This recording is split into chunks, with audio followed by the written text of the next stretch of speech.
Rated M. For murder! Team Beardman versus Far Cry 3. The Rumble in the Jungle!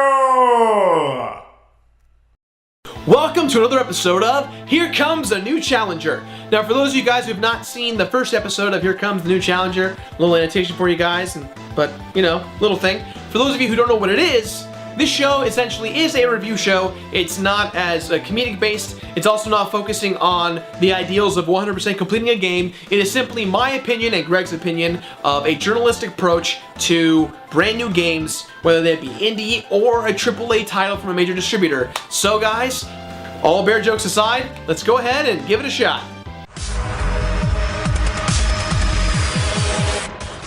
Now last time on Here Comes New Challenger, we featured an indie game, but this time we have a brand new title from a major distributor. This game has been hailed as the Skyrim of guns, brought to you by the same guys who gave us Assassin's Creed. This week, we have a fresh title, straight from the guys down at Ubisoft, Far Cry 3.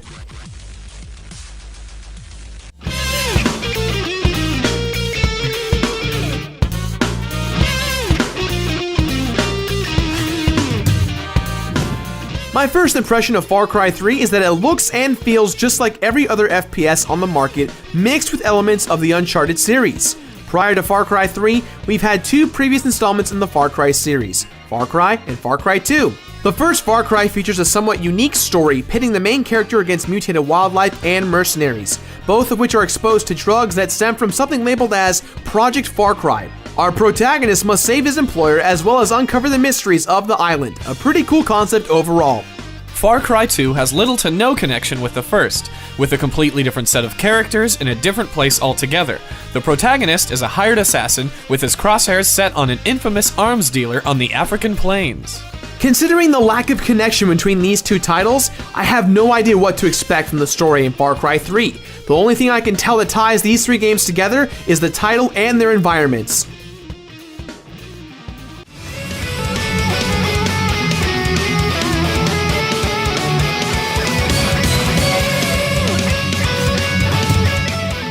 Jason Brody is enjoying a vacation in the Pacific Islands with family and friends when all of a sudden during a skydiving trip, they are all captured by a notorious drug lord named Voss, who plans to ransom, sell into slavery, and most likely murder all of them at some point. After killing Jason's brother right before his eyes, Voss lets Jason go just for the pure sadistic fun of it all. After plummeting to near death off of a falling bridge, Jason awakes in the care of the island locals, branding him as one of their own. Jason must band together with his new allies if he wants to survive and find whatever is left of his companions. This clearly is much stronger than any of the three storylines in my opinion, and from the moment the game starts, it's obvious that the storytelling is at its finest. Watching the rise and fall of an American boy gone savage is very interesting, and it reminds me a little bit of Lord of the Flies. The more gruesome the adventure, the more removed from society Jason becomes. Graphically, Far Cry 3 is pretty impressive, but at times it can get choppy. This usually happens in the fields or hill portions of the terrain. Also, the frame rate seems to drop significantly during the cutscenes. Now, this may be because we're playing on the PS3 version. I would assume that the PC version is able to smooth out these issues. However, this shouldn't knock the overall enjoyment of the game. Not only are the controls very solid and comfortable, but the voice acting and the characters are well fleshed out. The fact that the whole world is preloaded makes the gameplay that much more immersive. Not having to deal with loading screens in between missions keeps this game moving at a smooth and constant pace. One of my favorite features in this game is how you heal after taking damage. Whenever your health bar goes down, instead of refilling over time, you have to manually heal yourself. The great part is that you get to visibly see how Jason mends his wounds, ranging from wrapping a bandage around a cut, to cutting out a bullet out of your own flesh, to even readjusting your own broken wrist back into place. These gruesome little sequences really add a gritty and realistic feel to your experience. In terms of gameplay, there are three specific things that are really worth mentioning: exploration, skills and upgrades, and missions and vehicles. Let's discuss exploration. Now, Ubisoft is known for finessing the open-world genre of exploration via Assassin's Creed. In Assassin's Creed, one would expand their map by scaling tall towers and using eagle vision to scout out the land.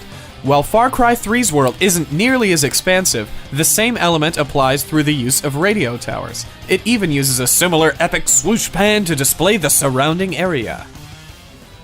One of Far Cry 3's most interesting elements is the skills and upgrades. Like in other first-person shooter RPGs, your character traits are determined by 3 separate skill trees, each representing a style of combat. You'll level up by doing missions and killing enemies, and you can gain bonus experience by meeting certain perimeters such as headshots or silent takedowns. When you level up, you gain skill points which you can use to pick new skills and perks. You can get some pretty awesome abilities through these trees that make you feel really empowered and show the progression of Jason from city boy to hardened tribal killer. Something that I find really cool is that your skills are directly related to your status within the gang. As a result, with every skill you purchase, your tribal tattoo visibly expands to match the change. When you first start the game, you have 0 perks and a single gun, and it makes you feel a little helpless. The first major steps to becoming stronger start with the animal hunting. When you hunt and kill wild animals such as deer, boar, leopards, and even sharks, you can skin them and use their skin to upgrade your equipment such as your ammo pouch, wallet, and probably the most useful, your gun straps. Every time you acquire skins to complete a recipe, the next level up becomes available. Some of the later upgrades require extremely rare animal skins, and more often than not, these are only obtainable through high difficulty challenges, such as killing the rare black panther with only a bow and arrow. Nothing like killing endangered species, like tigers. There are several missions and collectibles that you can do at any point during the storyline. These can be anything from finding a radio tower to assassinating a wanted man, to clearing out one of Vaz's drug bases and taking it over, and even side quests that give you more information on the main story.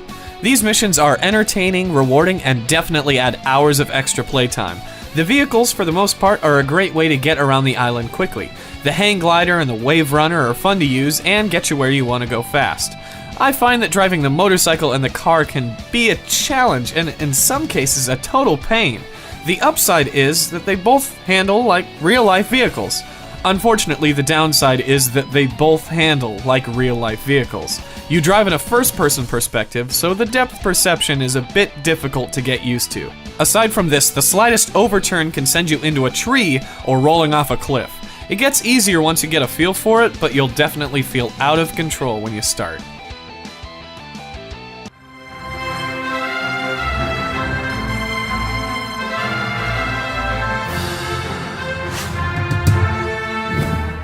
Far Cry 3 is actually quite refreshing. It brings a lot of new light to an older franchise. The open world exploration, the leveling system, and the overall performances by the actors provide a lot of interesting and great points. What game does not have flaws? The game does suffer from some bad frame rates during actual cutscenes, some of the visuals look a tad bit sluggish at times, and the vehicles are a little bit tricky to handle. But with all these little nitpicky flaws, Far Cry 3 is one game that this holiday season I definitely recommend. With that in mind, this game gets our rating of Buy It.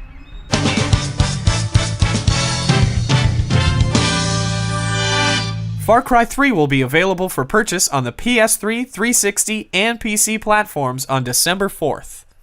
That's it for today, guys. If you liked our video review of Far Cry 3, go ahead and let us know in the comments below. Like, favorite, subscribe, Face, Twit, Tamblegram, all that social networking stuff. And as always, guys, I'll see you next week for a brand new episode of The Completionist. Now, if you excuse me, I'm going shark hunting. Sharks! What? Is a shark? Oh, it's the street sharks. The street sharks! Street sharks! Hey guys, just real quick, we wanted to thank Ubisoft for sending us Far Cry 3. We're really honored that they wanted us to review it. And if you guys are interested in Far Cry 3, check out their Facebook page in the link below. And they're giving away some copies of the game and some other great prizes like a computer. Alright, see you guys next week. Oh my god, it's a shark!